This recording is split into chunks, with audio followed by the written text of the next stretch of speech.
Tema hari ini adalah Jehovah Shalom. Saudara, kata-kata Shalom saudara telah dengar sekali banyak di Indonesia.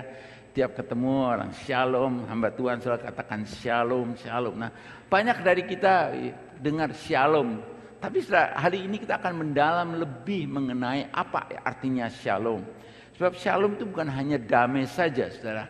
Kalau kata Shalom ini mengandung arti yang dalam. Di Bible, nama Jehovah Shalom itu dikatakan the Lord is peace itu ada 369 times. 369 kali. Berarti sangat penting sekali sampai diulangin itu sangat penting sekali. Dan di Old Testament 282 kali dikatakan mengenai Shalom, kata Shalom. Nah, mari kita sama-sama baca hari ini kita akan belajar dari Gideon mengenai soal Shalom. Hakim pasal 6 ayat 24, kalau saudara punya Alkitab saudara bisa buka. Saya kira bagus saudara kalau saudara datang ke gereja bawa firman Tuhan, bawa Alkitab, atau saudara bisa make a note, saudara sangat ini menolong sekali. Hakim pasal 6 ayat 24. Dikatakan di sini bahwa lalu Gideon mendirikan sebuah mezbah untuk Tuhan di sana dan menamainya Tuhan Shalom. Mezbah itu sampai sekarang masih ada di Ofra, kota orang Abiezer. Ini translation dari Modified Indonesian Literal Translation ini. Katakan bahwa menamainya di sana dan menamainya Tuhan Shalom. Nah, di dalam terjemahan bahasa Indonesia sehari-hari ada kata lalu Gideon membangun mezbah di sana dan menamakan Tuhan Sumber Sejahtera. Mezbah itu masih ada di Ofra, yaitu kota-kota orang Abiezer. Nah, saudara, di sini saudara, kalau kita saudara melihat mengenai bagaimana Gideon membangun mezbah altar Shalom, di sini ada sesuatu signifikan yang besar sekali. Sebenarnya kalau kita melihat kata the word shalom ini kan dari Hebrew root shalom, which means to be safe and had connotation of mental safety, physical safety and healthy.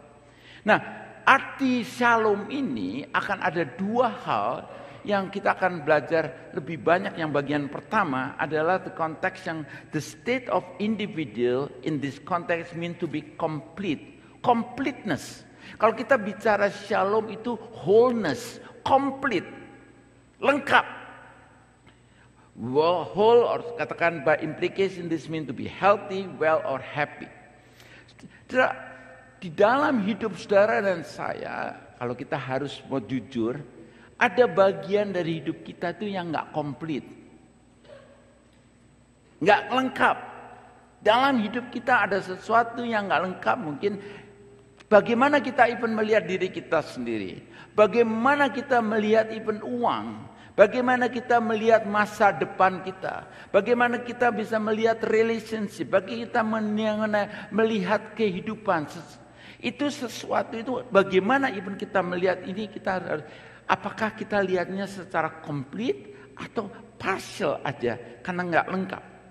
Nah, kalau kita lihat di sini, saudara, keadaan dari Gideon pada saat dia membangun mezbah yang dia sebut Shalom ini, keadaannya karena pada saat itu kalau saudara melihat di Hakim-Hakim pasal 5, saudara, di terakhir, di Hakim-Hakim yang terakhir ini. Kalau kita lihat saudara melihat katanya 40 amanlah negeri itu 40 tahun lamanya, 40 tahun lamanya. Kemudian pasal 6 ayat 1 menarik sekali katakan tetapi orang Israel melakukan apa yang jahat di mata Tuhan. Sebab itu Tuhan menyerahkan mereka ke dalam tangan orang Midian 7 tahun lamanya. Waktu saya membaca ini, kata, di Hakim-Hakim pasal 5 kata, lalu amanlah negeri itu 40 tahun lamanya. Waktu saya melihat kehidupan di perjanjian lama, ada cycle yang saudara dan saya perlu belajar. Cycle-nya adalah pertama sudah lihat, Tuhan selalu, cycle pertama selalu ingin anak-anaknya Tuhan selalu hidup di dalam peace, di dalam damai, di dalam diberkati, di dalam berkelimpahan, di dalam damai dan peace. Ini adalah hati Tuhan. Tuhan kirim anak-anaknya ke tempat promised land. Di situ Tuhan sediakan tempat yang begitu indah. Milk and honey, semuanya indah semua. Kemudian saudara, apa yang terjadi? Pada saat mereka diberkati semua, pada saat semua dalam keenakan begitu, apa yang terjadi? Mereka take for granted. Segala yang Tuhan telah berikan, mereka take for granted. Mereka harusnya, kalau saudara lihat di sini, amanlah negeri itu 40 tahun. Sebenarnya harus orang-orang Israel pada saat itu harus bersyukur pada Tuhan. Ucapan syukur selalu timbul dalam hatinya. Give thanks and mikir apa yang saya bisa lakukan buat Tuhan. Malah dikatakan di ayat 1 pasal 6 katakan, tetapi orang Israel melakukan apa yang jahat di mata Tuhan. Did evil in the sight of the Lord. Melakukan yang jahat. Melakukan jahat itu kadang-kadang kita mungkin kelihatan dari sudut manusia nggak bagus, nggak jahat, tapi dari pandangan Tuhan apa yang kita lakukan bukan dari rencana Tuhan, itu sudah boleh kata sesuatu yang jahat. Sebab rencana Tuhan selalu pikiran yang indah, sesuatu yang bagus. Dan saat kita melakukan sesuatu yang kita lakukan tanpa kita mendengarkan firman Tuhan, mendengar suara Tuhan, kita sudah jatuh. Sebab sin adalah missing the mark. Kalau Tuhan ingin kita jalan ke sini, kita melakukannya ke sini, kita sudah miss. That's seperti called sin. Sin is missing the mark. Yang tujuan Tuhan ke sini, kalau Tuhan berkati kita, adalah pada saat itu di mana kita perlu hidup kita bisa bersyukur, berterima kasih. Tapi missing the mark. Nah, apa yang terjadi, saudara? Kalau kita lihat di ayat pasal 10, di sini Tuhan berkata bahwa berfirman, akulah Tuhan Allahmu, maka janganlah kamu menyembah Allah orang Amori yang negerinya kamu diami ini, tetapi kamu tidak mendengarkan firmanku itu. Itu yang menyebabkan Tuhan pada saat itu memakai Midian, oppressor, untuk menekan orang-orang Israel yang sebenarnya hidupnya harus bersyukur, berterima kasih, tapi hidupnya di sini dikatakan dia adalah hidupnya tidak mendengarkan firman Tuhan. Yang Tuhan telah begitu baik dalam hidup mereka, 40 tahun dia hidup dalam baik, tapi di situ dia take for granted. Hidup take for granted. Akhirnya apa yang terjadi di sini? Tuhan pakai Midian. Midian adalah satu bangsa yang punya pasukan unta yang kuat sekali. Di sini Midian ini Tuhan alaukan, saudara. Bukannya Tuhan yang memberi hajar pada orang-orang Israel, tetapi karena orang-orang Israel melakukan apa yang jahat di mata Tuhan, maka saudara, Tuhan itu menyerahkan, katakan Tuhan menyerahkan mereka kepada orang Midian untuk oppress orang-orang Israel. Orang-orang Israel kalau lihat state-nya di ayat 6 katakan kehidupan mereka sangat melarat. Sudah bukan melarat lagi. Sangat melarat. Jadi bayangkan kehidupan mereka begitu susah. Dibikin sedemikian rupa karena mereka yang harusnya di bawah naungan Tuhan, mereka keluar dari naungan Tuhan, mereka mau jalan sendiri, jalan dewe. Kemudian apa yang terjadi? Oppressor Midian itu coba menghancurkan ini orang-orang Israel.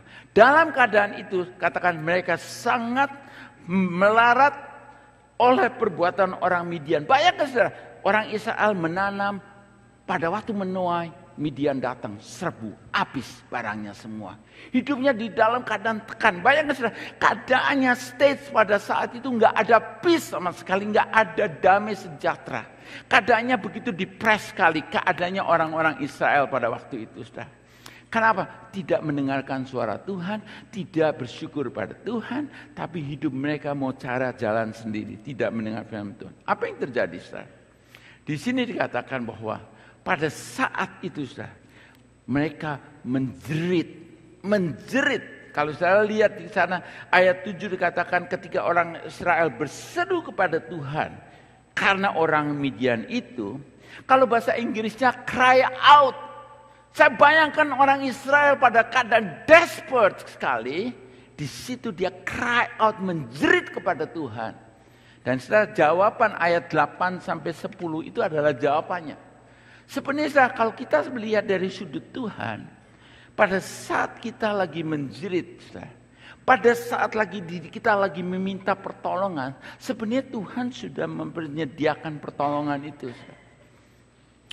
Tuhan begitu sebagai Bapa yang penuh kasih, dia ingin hidup kita sebenarnya hidup di dalam peace.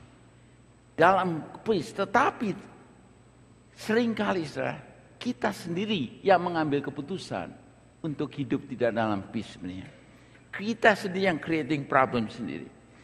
Dan pada waktu itu saudara, kita lihat Tuhan dikatakan oleh ayat 8. Tuhan mengutus seorang nabi kepada orang Israel dan berkata kepada mereka, beginilah firman Tuhan Allah Israel. Akulah yang menuntun kamu keluar dari Mesir dan membawa kamu keluar dari rumah perbudakan. Aku melepaskan kamu dari tangan orang Mesir, dari tangan semua orang yang menindas kamu. Bahkan aku menghalau mereka dari depanmu, dari negeri mereka kuberikan kepadamu.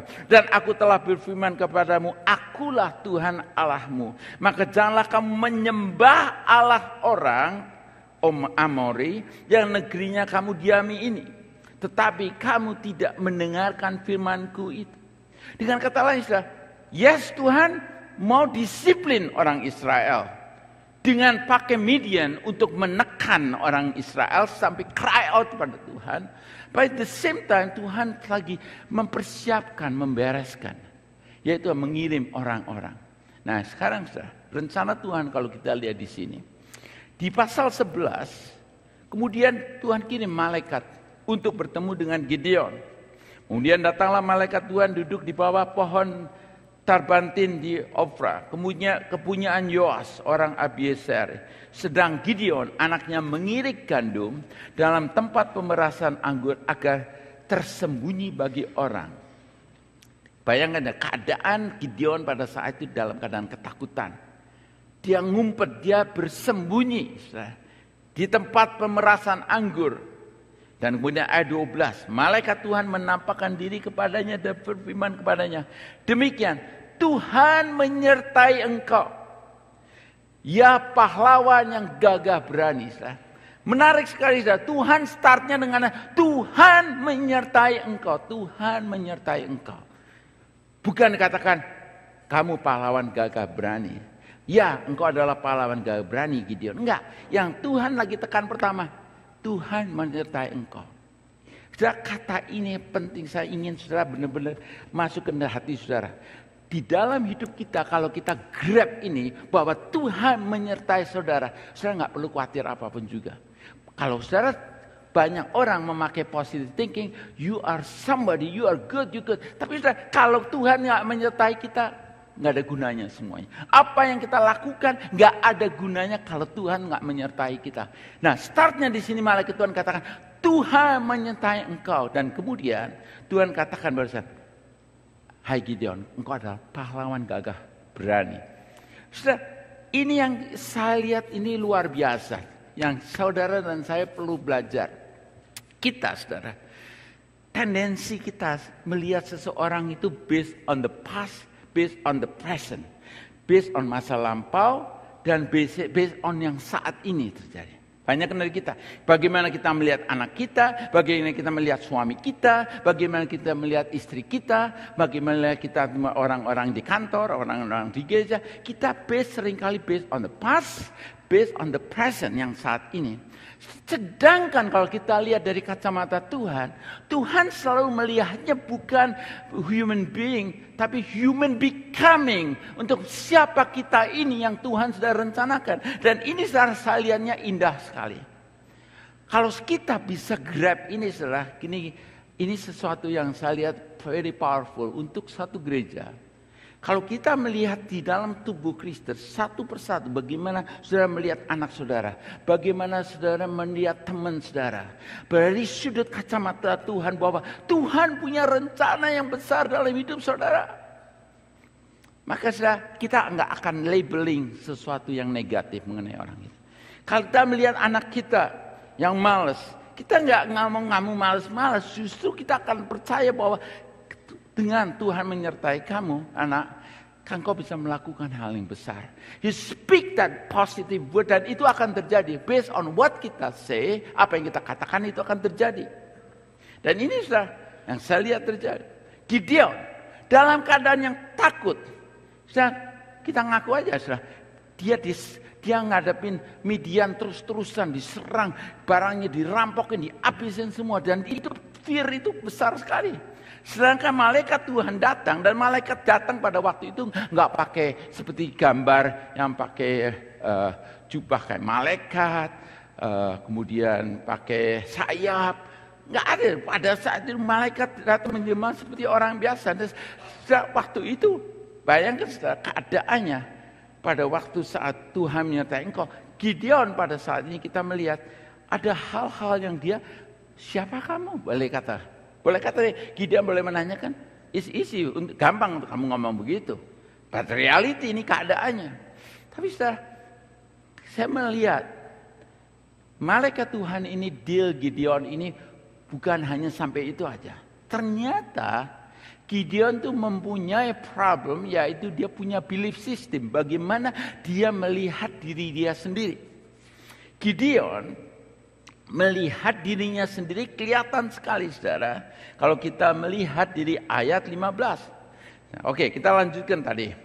Jadi pada waktu Tuhan berkata pada Gideon, malaikat Tuhan berkata bahwa Tuhan menyertai engkau, ya pahlawan yang gagah berani. Jawab Gideon. Nah ini jawaban Tuhan. Jawaban Gideon kita bisa mengerti. Saudara dan saya mungkin jawab yang sama.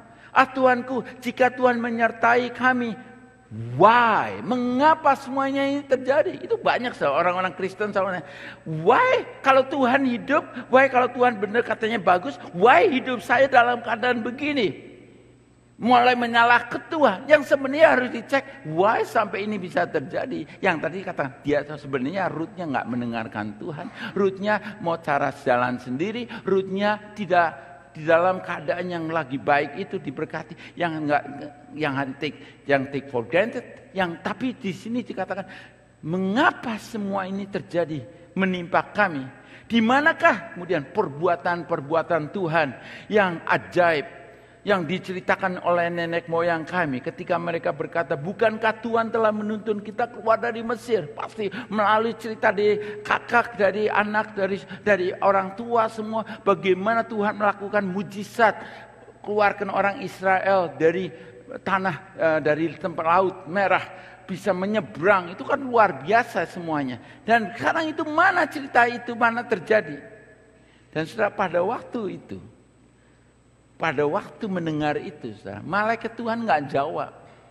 Jawabannya malah apa, saudara? Lalu berpalinglah Tuhan kepada Gideon dan berkata, pergilah dengan kekuatanmu ini dan selamatkanlah orang Israel dari cengkeraman orang Midian. Bukankah aku telah mengutus engkau? Jadi pertama Tuhan kata, aku menyertai engkau Gideon. Kedua, Gideon, engkau pahlawan gagah berani. Dan ketiga, sekarang dia reconfirming lagi. Sebab yang malaikat katakan nggak ngeh, si Gideon nggak ngeh. Ada orang mengatakan si Edilio ini barusan bertemu sama berapa dari kita yang pergi ke Texas. Ya, Minggai, si Timothy, sama Danny. Si Edilio spend time banyak pada mereka. Dan mereka ngomong, anak saya itu barusan 17 kali saya bicara, berkali-kali barusan ngeh. Dia dengerin khotbahnya ayahnya, sebab Edilio anaknya juga melayani Tuhan sekarang di LA. Dan anaknya cerita bahwa ayahnya sudah bicara 17 kali barusan ngeh. Nah saudara, sering kali saudara, kalau saudara dengar firman Tuhan, biasanya hamba Tuhan bicara dari sudut ini, dari sudut ini. Salah satu yang bisa menghambat kita untuk mendengar firman Tuhan itu kadang-kadang, oh saya sudah tahu. Jangan ini menjadi hambatan buat saudara. Sebab kalau kadang-kadang perlu berapa kali di drill sampai ngeh kita. Jangan sampai kali begitu kita, oh saya sudah tahu, langsung saudara menutup pikiran saudara. Sebab saya percaya seperti ini malaikat Tuhan katakan, Gideon, kamu adalah Tuhan berserta dengan kamu. Kamu pahlawan gagah perkasa. Tapi kemudian dia jawaban lagu lama lagi. Why this happen? Katanya Tuhan hebat. Why ini terjadi? Yang sebenarnya harus ngecek diri sendiri. Kenapa ini bisa terjadi ini? Yang dia harusnya jujur terhadap diri sendiri. Why happen instead blaming why God? Mungkin pertanyaannya adalah apa yang menyebabkan saya ini terjadi?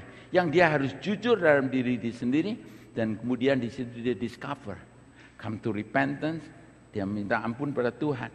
Di sini saudara, malaikat Tuhan pada waktu bicara kepada Gideon, langsung malaikat Tuhan menjawabnya, sekarang jalankan tugasmu yang saya sudah berikan pada kamu.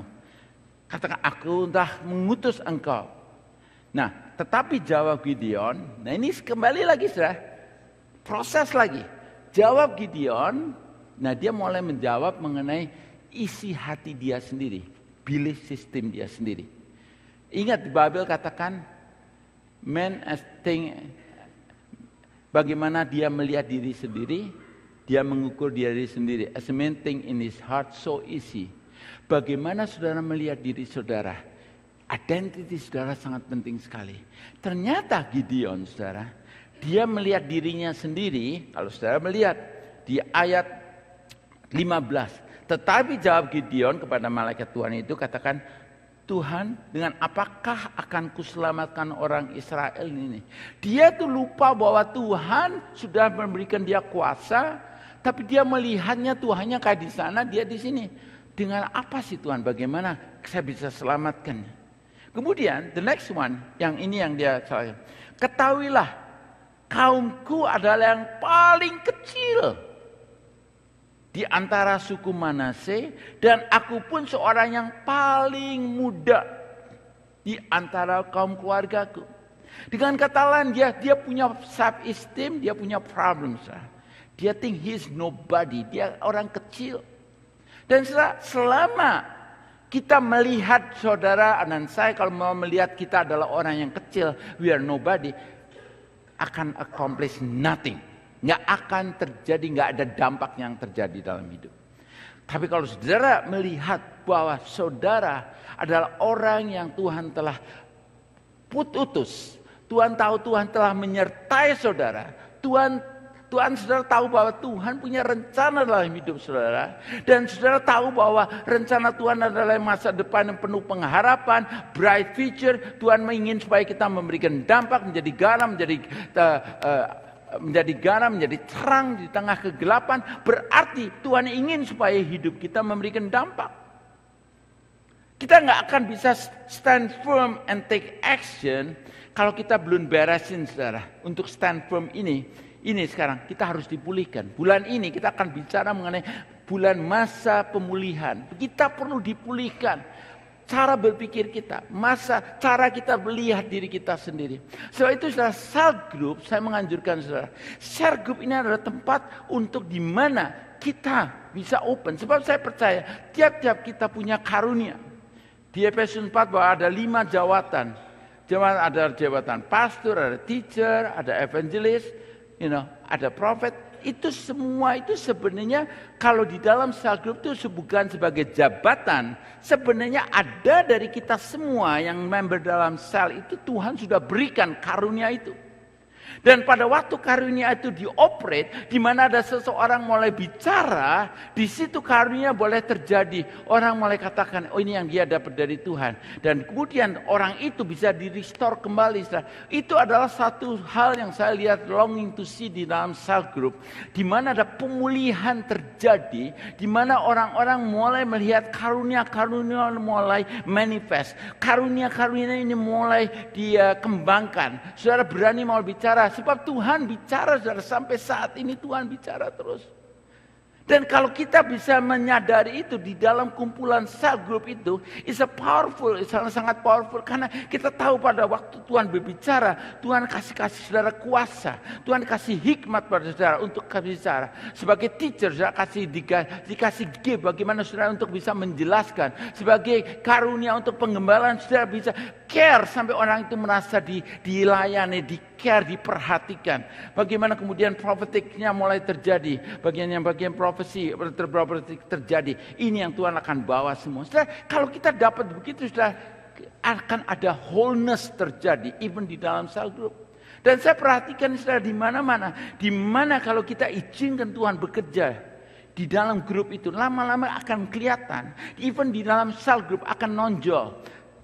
Orang yang punya hati pastor, ada yang punya hati teacher. Dan itu makin lama menonjol, itu kelihatan saudara. Tanpa sadari saudara, akan buahnya itu akan menonjol, akan melihat. Dan semua kita akan witness saudara. Semua akan witness. Dan saudara, ini sangat penting sekali di sini. Gideon lagi dibukakan. Pilih sistem dia apa sih? Konsep yang salah itu apa? Dia melihatnya dia orang yang kecil. Dan selama ini nggak dibereskan, dia nggak akan bisa dipakai Tuhan menjadi pahlawan yang gagah berani. Pahlawan yang benar-benar akan memberikan dampak yang besar. Dia enggak. Karena apa? Karena dia merasa bahwa dia adalah orang yang kecil. Tapi ini sebab itu malaikat Tuhan lagi rombak, lagi operasi cara berpikir yang salah ini perlu dibereskannya semua. Dan kemudian saudara, kalau saudara lihat ayat 16. Berfirman Tuhan kepadanya, tetapi akulah yang akan menyertai engkau.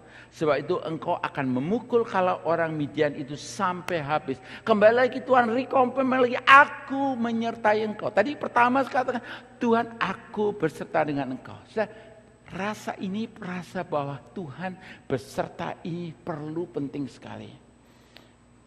Saya assurance ini sangat penting. Kita sebagai anak Tuhan harus ada pegangan, ada anchor yang kuat sekali adalah merasa bahwa Tuhan beserta dengan saudara. Apapun yang saudara akan lakukan di kerjaan, di bisnis, dimanapun juga. Kalau saudara tahu bahwa Tuhan menyertai saudara. Saya percaya saudara akan berhasil. Yusuf salah satu secretnya dia dapat favor dari Tuhan. Kalau saudara dia lihat di Kejadian. Di situ tuannya, even Potifar bisa melihat bahwa Tuhan beserta dengan Yusuf dan apa yang dia lakukan segalanya berhasil. Apa saudara? Karena Yusuf menyadari bahwa Tuhan beserta dengan dia. Pada waktu saya melayani waktu itu di real estate dan waktu pimpinan minta saya untuk jadi pastor. Saya nggak ada pikiran sama sekali 1% mau jadi pastor. Saudara tahu dengan saya. The only thing saya waktu itu saya pergi ke retreat.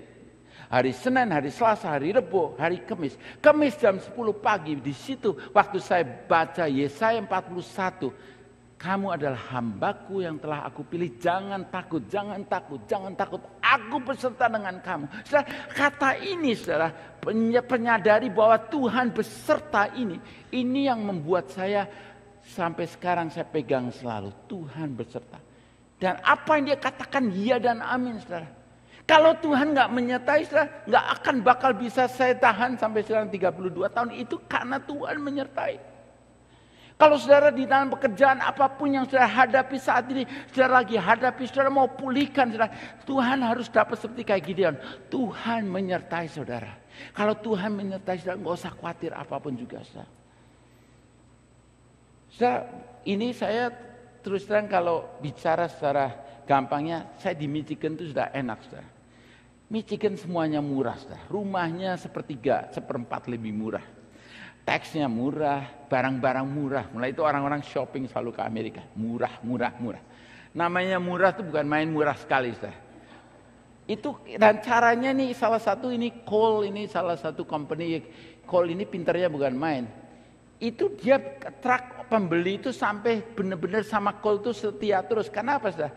Tiap berapa bulan itu dia selalu ada sale pakai kupon, ada yang 30%. Jadi kalau barang 30%, dari sale, dari yang paling rendah dapat 30% lagi. Jadi kadang-kadang barang itu boleh kata hampir nothing. Setelah itu saudara tiap $50 saudara dapat tiap $100 saudara dapat $20. Jadi saudara dapat uang cash, tapi itu harus dibelanjakan lagi sama Cole. Sebab itu forever belanja di Cole terus saudara. Karena dapat uang cash itu yang harus dihitung saudara. Nah saudara, terus terang kalau bicara itu Pak. Tapi saudara, saya sama Hana pada waktu berdoa, Tuhan untuk bawa ke sini lagi, saya sama Hana dapat peace. But Hana sebenarnya lebih enak di sana saudara. Tapi kalau Tuhan kirim ke sini, saya tahu Tuhan menyertai, Tuhan punya tugas. Belum selesai. Dan untuk gampangnya sebenarnya kalau saya sama Hana tinggal di apartemen itu paling gampang. Gampang, malah anak saya sudah nyediain tempat, sudah boleh. Tapi saya ngomong sama anak, kita punya tugas, punya purpose di sini. I want to finish well. Kita beli rumah. Kita beli rumah itu bukan untuk karena kita benar longing, ambisi beli rumah. Beli rumah karena untuk bisa fellowship. Kita di Michigan beli rumah untuk fellowship. Kalau kita di apartemen barusan main gitar, tok orang atas, parkirnya sulit. Rumah kita rumah cari. Nah, rumah di Toronto mahalnya bukan main. Nggak tahu itu crazy. Crazy kalau saya bicara di orang di Amerika. Saya lagi jual rumah di Amerika. Saya benar-benar lagi lecturing orang-orang Amerika. You really blessed. This house is peanut. Mulai itu saya jual langsung dapat full price dah. Rumah terjual tuh. Tapi orang-orang Amerika barusan bisa menyadari appreciate rumah murah sekali di Amerika kalau lihat di Toronto ini. Toronto mahal. Townhouse saja 500.000. Bayangin, mahalnya bukan main, mahal sekali di sini. Ini ada orang Surabaya kalau mahalnya bukan main, ini mahalnya bukan main. Tapi the only thing saya sama Hana melakukan ini, cari rumah. Hana cari 40 rumah. Bayangin 40 rumah dia. Dari mulai yang paling murah, saudara. Tapi akhirnya dapat rumah. Dia lihat, dia call saya. Saya nemu rumah. Saya ngomong nemu, oh ya. Saya nemu rumah. Dia kasih tahu, nggak kasih jalannya. Dia ngomong di Kilian sama Majen McKenzie. Nah saya waktu itu saya ditelepon, saya pergi. Nah cellphone saya nggak punya nomor teleponnya untuk kontak. Jadi saya ada cellphone tapi saya nggak bisa kontak ke. Jadi waktu itu saya pakai GPS. Nah kebetulan Acura saya punya GPS-nya itu lagi nggak diupdate. Jadi kadang-kadang jalan, kadang-kadang enggak. Itu pada saat saya berangkat. Saya ngomong Tuhan, salah satu seperti Gideon ini, dia minta tanda. Saya ngomong Tuhan, kalau rumah ini dari Engkau Tuhan, saya minta tanda bahwa GPS ini akan keluar. Sebab saya tahu jalannya, tapi ini GPS nggak keluar. Sudah jalan sampai akhirnya nggak keluar, saudara. Oh ya berarti nggak ini rumahnya, nggak beli. Jadi saudara, begitu sampai di Kilian sama Majen McKenzie, di situ saya ngomong, loh saya tahu, tapi mana sih rumahnya? Saya nggak tahu.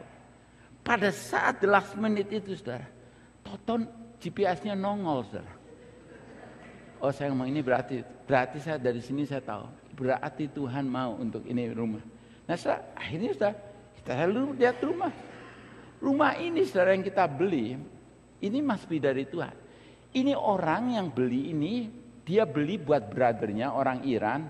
Ternyata beli buat brothernya, dia beresin semua, katanya lebih dari 100.000 beresin semuanya. Kemudian brothernya datang ke sini, nggak dapat kerjaan, dia mau balik ke Iran. Jadi waktu saya sama Hana lihat, kok ini tempatnya open sehingga kita bisa kumpul banyak orang, bisa 50 orang juga bisa mungkin.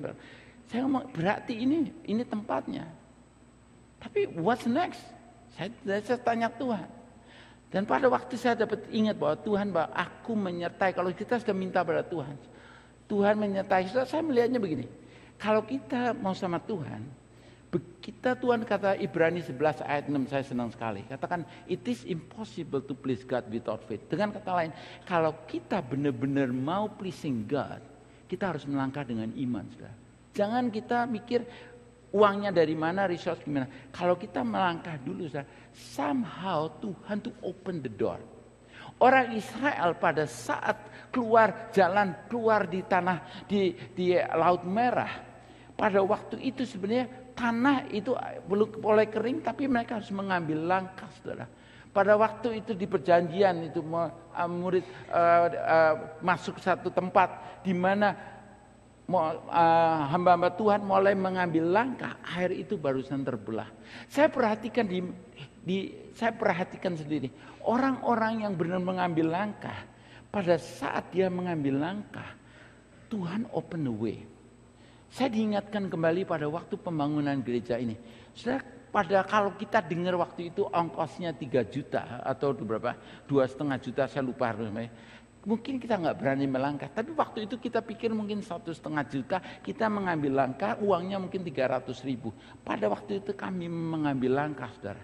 Kita ambil langkah dan lihat, ini salah satu pembangunan gereja yang Tuhan katakan, aku want to build the people. Itu saya perhatikan betul, saudara. Kalau saudara lihat income, the highest income gereja adalah pada waktu pembangunan gereja tahun 99, nggak salah atau 2000. Kita hampir income-nya hampir 800.000 apa. Kita bisa pay off ini 1 million loan di dalam 2,5 tahun atau 3 tahun. Itu sudah saya perhatikan orang-orang yang pada waktu itu mengambil faith promise, mengambil langkah. Mereka mengambil some even gaji setahun mereka kasih buat ini faith promise. Saya was really amazed. Kemarin lagi bongkar-bongkar melihat bagaimana jemaat mengambil act of faith, faith of promise, dia berikan semuanya dan Tuhan honor. Saya ingat pada waktu itu justru ada ongkos buat anak pernikahan, buat itu justru kita kasih yang the highest, yang paling besar. Tuhan honor apa yang kita promise pada Tuhan, Tuhan kasih jalan somehow gimana. Kalau kita look back, how can we be, bagaimana saudara? Tapi look back lagi saudara, ini sudah salah satu proof saudara. Kita mengambil langkah sebab Tuhan ngomong seperti kayak rumah ini sebenarnya just platform untuk kita sama Hana lagi melatih iman kita. Dan kedua, kalau kita punya visi, kita mau tempat ini tempat kita berkumpul. Saya ingat tahun lagi kita start gereja tahun 80. Anak-anak kumpul semua, banyak kita kumpul, fellowship. Kita sampai sekarang kita sama yang di Toronto, yang di ex-Toronto di Indonesia very close karena kita spend time banyak.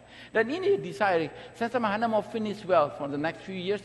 Want finish well. Saya tahu Tuhan punya rencana yang besar di gereja ini. Saya tahu bahwa Tuhan lagi sediakan orang-orangnya. Dan setelah kalau kita melihat, kalau kita mau dipulihkan, mau dipakai Tuhan, hal yang besar, saya melihat hal yang besar Tuhan akan pakai saudara. Dan saya melihat sudah pada waktu saya sama Hana dapat ini bahwa kalau kita startnya dari Tuhan, startnya dengan Tuhan, the rest is bukan problemnya kita. Kalau kita sudah dapat benar ini tahu dari Tuhan, kita nggak usah worry.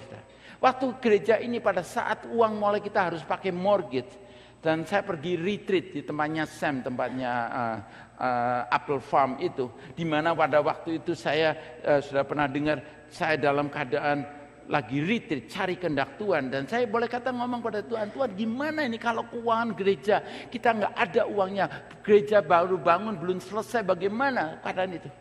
Malam itu saya sudah mulai worry karena saya tidur waktu itu minus 20. Dingin sekali. Di tempatnya Sam punya yang rumah tua itu pakai propane gas tank. Dan tiap 3 menit itu furnace-nya jalan. Dan pikiran saya mulai mikir kalau sampai gasnya gas tanknya habis, saya mati kedinginan saya ngomongnya. Mulai worry. Tapi thank God bangun jam 8 misi jalan terus. Jam 10 pagi yang di situ yang saya ingat Tuhan berbicara. Pada waktu saya lihat di window di depan, saya melihat bahwa ada orang lagi bawa gas tank propane isi full, dan di situ Tuhan ngomong I will supply kebutuhan gereja ini seperti ini. Exactly happens, saudara. Kenapa, saudara? Startnya dengan Tuhan. Sebab itu kalau kita saudara melakukan semuanya startnya dengan Tuhan, nggak usah worry saudara. Apapun juga yang saudara hadapi, kalau saudara start dengan Tuhan, saat ini saudara ngadapin apapun juga nggak usah worry saudara. Dan ini saudara, kita melihat Gideon.